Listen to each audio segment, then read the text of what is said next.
In this video, I'm going to be sharing my process for creating a stylized character in Cinema 4D and talking about the tools and techniques you can use to enhance the originality of your character.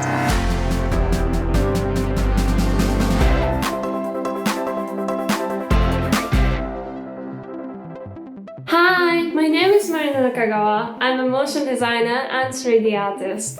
I especially love creating cute and fun 3D characters, and I've been creating a stylized character animation for a bunch of clients and also my personal works.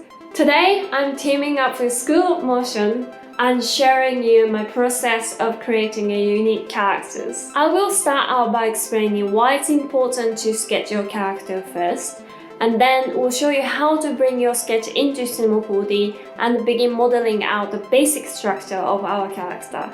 Next, I will show you how I use ZBrush to add more details, and finally I will demonstrate how I use Substance Painter to add the texture to the character. Character modeling might sound intense, but it's really fun.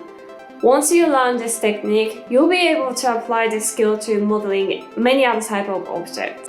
If you want to follow along or try these techniques out for yourself, you can download this sketch and working files. There are mainly two workflows for modeling characters. One is called box modeling, which I will show you today. Box modeling is a more traditional process of modeling. Basically, you will model from the cube, adding cuts and manipulating polygons and make the character out of it. Sculpting is a newer way, which is using software with dynamic remeshing tools such as ZBrush or Blender, which sculpt the model like clay. There are two things I always try to be careful of during the modeling process.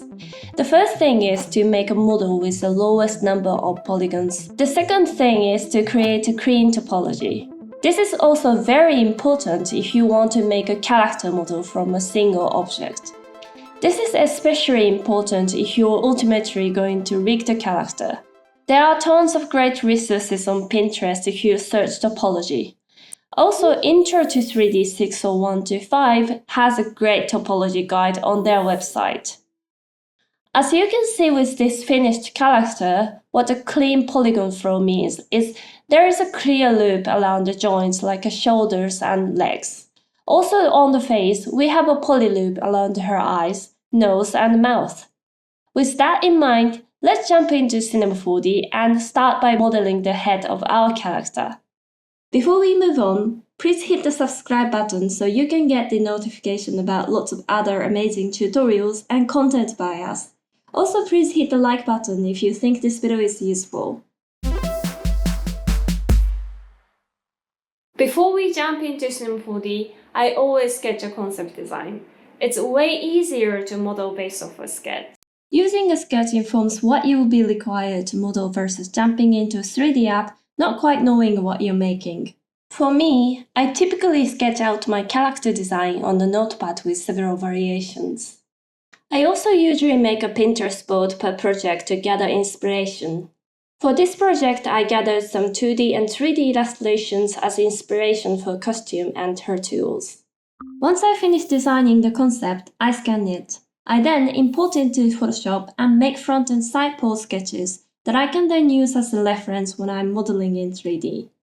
I prefer drawing with pencil and notepad for building ideas, but with an A4 sketch, I want to make it symmetrical, so her body balance needs to be equal from the front and side. Photoshop is handy for this. Let's begin modeling the face. First, I set my sketch in the viewport. Go to View Setting and click the Front View window to make it active. You will see Viewport Front on the attributes and you can load up an image. Select the back and then you can select the background for your image. I adjust the position here and make the transparency about 80%. Then click on the right view window and do the same thing. Now let's call up a cube and make a head. I shrink the cube to about the size I want her head to be, and then I add the subdivision surface to make our cube subdivided. I keep the subdivision level 2, then I make it editable with the shortcut C. Now we have this rounded cube, which is a bit closer to her head shape. Here we have a poly loop, which I want to use for her face. At the moment, this loop is a bit small and out of place. So what I'm going to do is select this line loop with UL, right-click, and dissolve. Then select these polygons, move them back slightly, and make these a bit bigger. Next, I select all the points on the right half of her head and delete them. Then I add the symmetry object. I also add another subdivision object and put this object as its child, and make this subdivision level to 1, not 2. Now you can use Sculpt tool or Magnet tool to make this shape closer to her head shape. There are quite a few brushes in the Sculpt mode. I only use a few brushes in C4D. These are Grab brush, Draw brush, and Inflate brush. I saved these brushes to the top right corner. If you want to make your own layout, press Shift and C, find the tool you want to add to your layout, and drag the tool to wherever you want. Then go to Window, Customization, Save Layout, and then you can name your own layout. You also can choose your favorite layout as the startup layout. Under Symmetry, make sure you check these two options so you don't need to worry about the center points moving away from the axis. If the model's center points move off the axis for some reason, you can just select all of the center points by Group Selection. Then open the Coordinate Manager by clicking this icon. Then zero out the size of X, and also align the position to 0 in the Coordinate Manager. Here I use the Grab brush and make her head shape, and use the Inflate brush to add a more natural curve to the back of her head. And if you press Shift and use any brush, it will change to a smooth brush and you can smooth out the edge. Let's make her eye hole. I add a loop cut here with the shortcut key KL, and another here. These 4 polygons will be her eyes. So I select these 4 polygons, then inset with the shortcut key I, and smooth them out using a smooth brush. Now we have eyes. Next, to make another loop for her nose and mouth, I make this symmetry object editable. The shortcut key for this is C. Inset these polygons with the shortcut key I, then added 3 more loop cuts in this section and smooth these polygons. Select these 8 polygons and make another poly loop here by Inset for making her mouth, and do the same thing to make her nose. Are you interested in learning Cinema 4D but not sure how to start? I highly recommend taking Cinema 4D Basecamp with EJ Heisenfratz. With C4D Basecamp, we'll go from making simple models using primitive objects up to making your own 3D animation from scratch. If you're already comfortable using C4D but want to learn more advanced techniques and third-party renderers like Redshift or Octane, you definitely should check C4D Ascent. I took both courses, and in every single class, I learned so much and gained confidence as an artist. So if you're looking to incorporate more 3D into your work, I highly recommend these courses.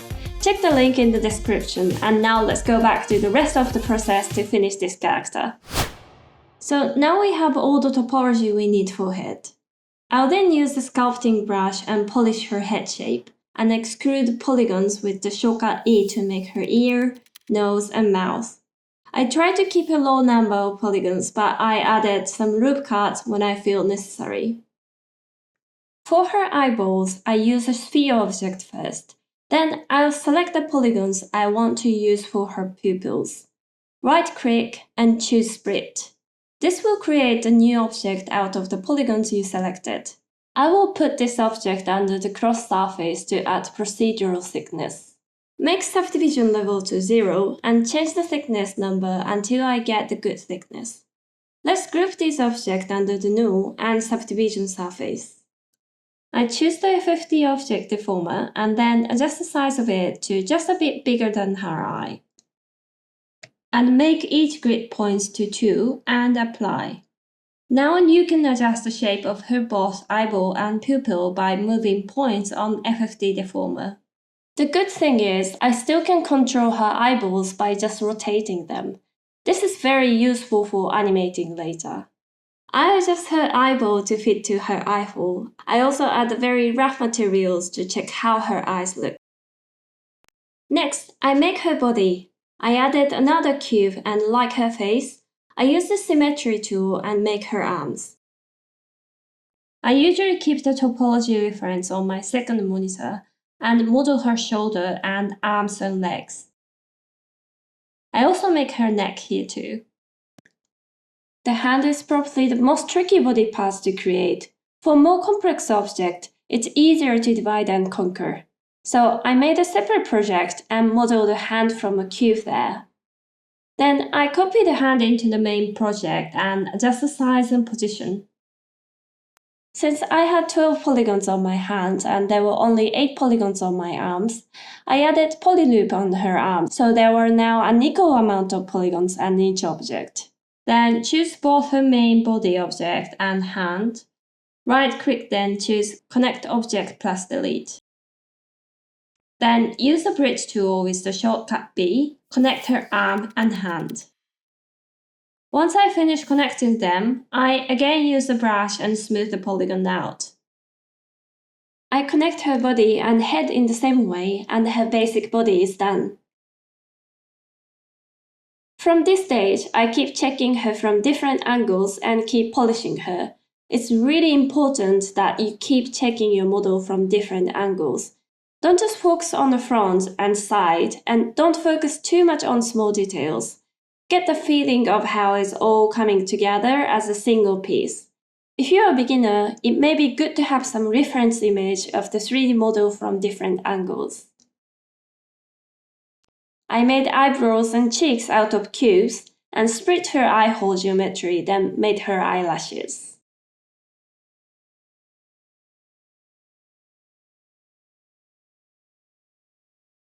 Let's check her hair.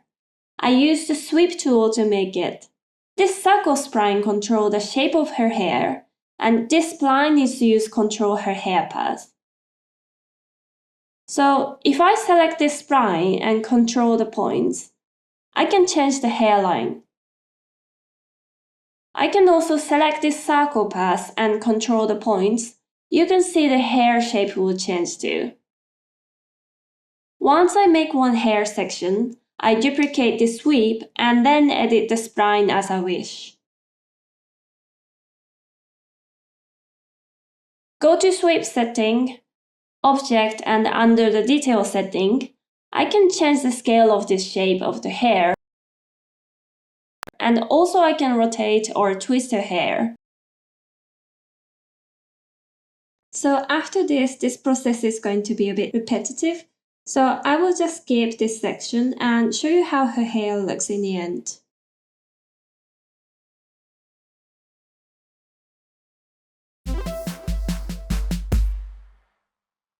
Before we go to ZBrush, I have to prepare files to export. The first thing I want to create is the UV maps. You can make a UV map with ZBrush if you want, but I personally prefer doing this with Cinema 4D. If you want to make the textures with Substance Painter, you will need a UV map to import the model, so this is a necessary process if you want to use Substance. Now I go to File, Export, and choose FBX file. I won't talk too technically about ZBrush and Substance Painter because I don't want to make this video like 3 hours, but let's open ZBrush and I will show you what I do here. I imported the FBX model I just exported. I subdivide all of these objects in ZBrush again. Now this model is ready to add in some extra details. The goal here for me is to keep the basic shape I created in Cinema 4D and add some extra details, such as details on her hair or wrinkles on her clothes. How much detail you add is completely up to you. ZBrush is perfect for modeling finer details because sculpting can be a more intuitive way to model than box modeling. In ZBrush, you don't have to work about polygon flows or anything like that. You can sculpt just as you would sculpt clay in real life. One important thing I like to do is try to keep the consistency along all the objects in my work. What I mean by that is if you add a lot of realistic details on your model's clothes, then you should probably make the character's face and body a bit more realistic and detailed as well. I always like to add some stylized and cartoony details to my model, so it would look like a vinyl toy. The great thing about ZBrush is that you can subdivide the model and add details without making the project heavy. Then I can make these details as normal maps and displacement maps. This way, I still can keep my models low poly in Cinema 4D for rigging, but also have some nice details using these maps and texture. Now I think she has some nice details. I'm going to export the low poly FBX model and subdivided high poly model, also normal maps and displacement maps for each object. Now we are ready to go to Substance Painter and make the textures. Substance Painter is a super powerful software for texturing. You'll find many character artists are using Substance Painter to add nice detailed texture to their characters because it allows you to paint directly onto your 3D model in a very intuitive way. And if you're familiar with using Photoshop, you'll find the Substance Painter uses a lot of the same techniques and tools as Photoshop does. I set up the project and now I solo her body. I will show you how I make her skin texture first. In this Assets window, we already have tons of preset materials we can use. Applying the materials is super simple. Just drag the material you want to use onto the model or layer window. And then you can go to the Properties window and adjust the details such as color or roughness. Now she looks okay, but I think she would look nicer with a natural blush on her face. So I duplicate this material and this time choose pink. Then I add the black mask. This mask looks exactly like the Photoshop mask and I can paint some nice details directly onto this 3D mask using the brush. For her pants or trousers, I want to add the denim texture. If you go to Adobe Substance Assets page, there are an incredible amount of assets and you can download 30 assets per month for free. Okay, so I downloaded one of denim texture and imported it into my library. I apply it, then adjust the size of the material and add the black mask again. I could paint the mask using brush, but instead of that, I select polygon fill mode, and now I can select the polygons I want to mask. From here, I keep experimenting with preset textures, adjusting them, adding layers of paints and textures until I feel happy. If you want to add this level of details to your texture without using Substance Painter, you'd probably need to paint onto a flat UV map using Photoshop. But it's really tricky to paint by just imagining how your texture would look in 3D without the 3D preview. So this is where Substance Painter is really helpful because it allows you to paint directly onto your model so you can create beautiful materials easily.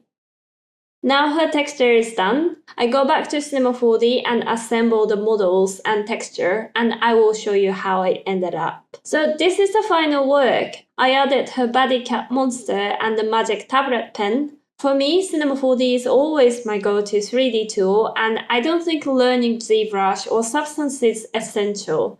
But they are both very powerful tools which can enhance your creativity and also super fun to learn. Thank you so much for watching. I hope you found this tutorial helpful and you learned lots of new skills for the character creation process.